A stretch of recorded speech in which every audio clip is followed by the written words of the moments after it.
Hola chicos, gracias por estar aquí una vez más.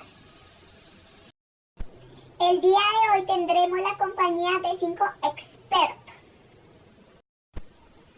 los cuales nos hablarán acerca del trastorno oposicionista desafiante. No te despegues porque a continuación la doctora Tatiana te explicará sobre qué se trata. Se define como un tipo de conducta negativa y retador enfocado a los padres y figuras de autoridad. Este comportamiento se debe presentar por un periodo mayor a 6 meses, ya que puede afectar sus áreas de ajuste, como sus relaciones interpersonales, su vida familiar y el rendimiento académico.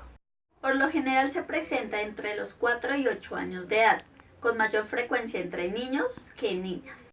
Ahora seguiremos con la doctora Angie, que nos hablará acerca de la psicopatología clínica de acuerdo al DSM-5. Muchas gracias por la invitación. Ahora vamos a profundizar un poco más sobre el tema en cuanto a cómo se debe diagnosticar este trastorno. Entonces, para el DSM hay varios criterios y categorías que nos ayudan como a averiguar si realmente el niño tiene o el adolescente está presentando este trastorno. En el DSM encontramos varias categorías, una de ellas es el enfado y la irritabilidad.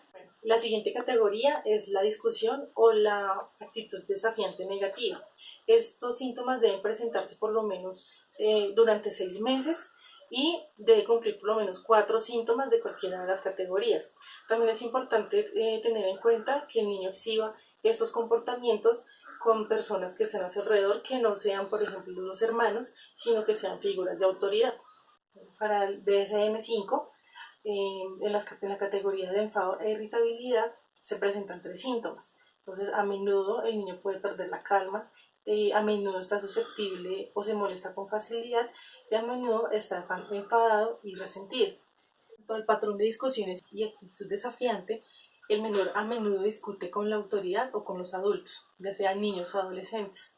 Adicional a esto, desafía activamente o rechaza satisfacer la petición por parte de su autoridad o figura paterna. Y a menudo molesta a los demás por sus errores o por su mal comportamiento.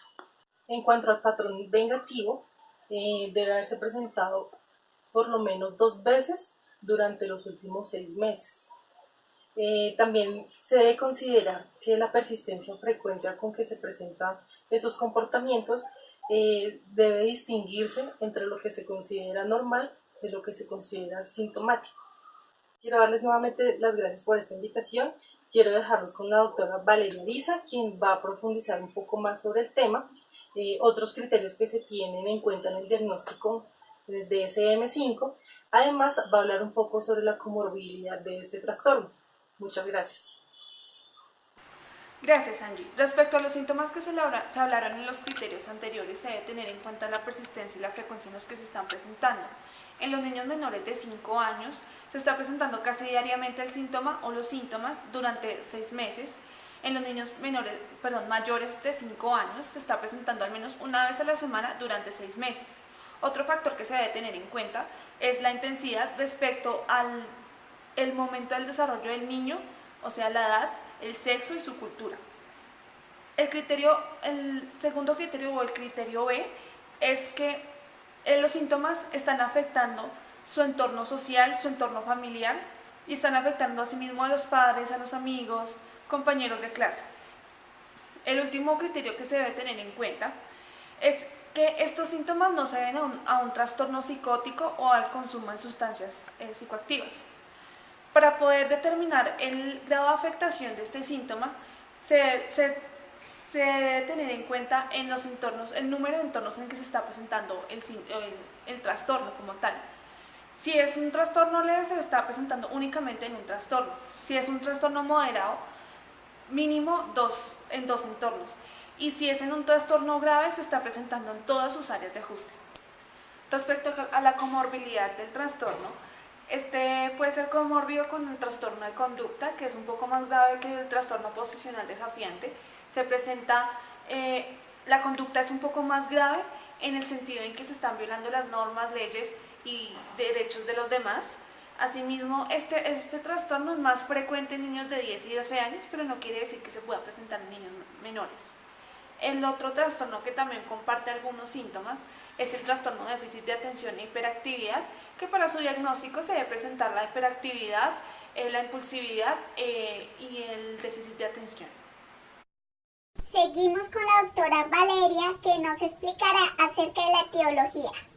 Respecto a los síntomas de este trastorno, según un artículo de Vázquez, Feria, Palacios y de la Peña realizado en el 2010, mencionan que en algunos niños y adolescentes estos síntomas se presentan debido a una enfermedad, a un suceso traumático o a un accidente. También van relacionados con sentimientos de culpabilidad, de sumisión o baja autoestima. Hay dos teorías en específico que pueden explicar mejor la etiología y son: el primero es la teoría biológica fisiológica. Menciona que estos problemas de conducta están relacionados con factores hereditarios de tipo neuropsicológico, neurofisiológico y psicofisiológico, que se ven reflejados más adelante en la conducta. La segunda teoría es la teoría del aprendizaje, la cual menciona que los niños pueden aprender estas conductas por aprendizaje vicario, es decir, que ven un ejemplo, entonces ven al padre maltratarlos, castigarlos, y para llamar la atención hacen lo mismo. También se van a preguntar que si los factores de crianza se ven afectados en este trastorno, y hasta el momento no se ha dado una explicación específica, pero sin embargo hay unos padres que son muy sobreprotectores y esto se puede ver explicado a través de esto. En cuanto a la resiliencia, Ortiz, Giraldo y Palacio, en un artículo plasmado en el 2008, mencionan que está vinculada con la detección temprana de estos trastornos. Sin embargo, existen dos factores de riesgo y factores de protección. Los factores de protección están vinculados con las habilidades que tiene el niño. Por ejemplo, la confianza que tiene el niño con sí mismo, las habilidades sociales, un nivel de inteligencia alto. En cuanto a los factores de riesgo, son la oposición de estos. Por ejemplo, los problemas que el niño tiene para vincularse socialmente, los problemas académicos, un bajo nivel de inteligencia. Sin embargo, también existen fármacos para ayudar a controlar este tipo de conductas, como son los inhibidores selectivos de la recaptación de serotonina, que ayudan a la ansiedad o a la conducta agresiva.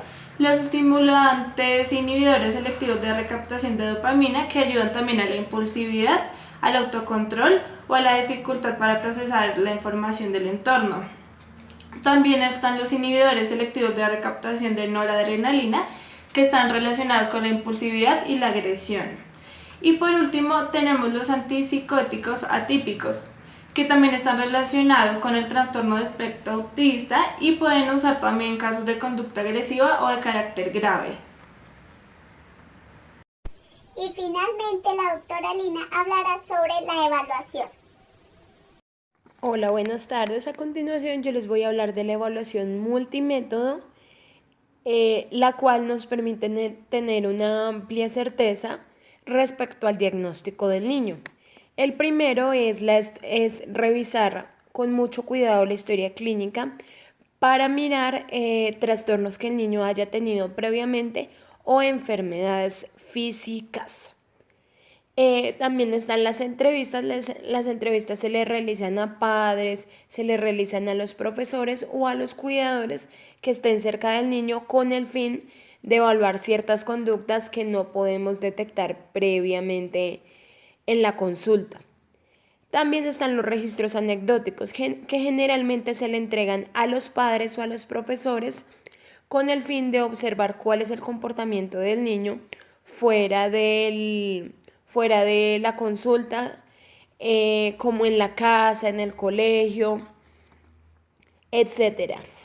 También están los autoinformes. Los autoinformes son los distintos tipos de pruebas que nos pueden permitir llegar a un diagnóstico certero. Hay distintas pruebas que se le van a ir aplicando al niño al correr de la consulta y de las terapias. Gracias. Quería agradecerle a las doctoras por su importante información acerca del trastorno oposicional desafiante.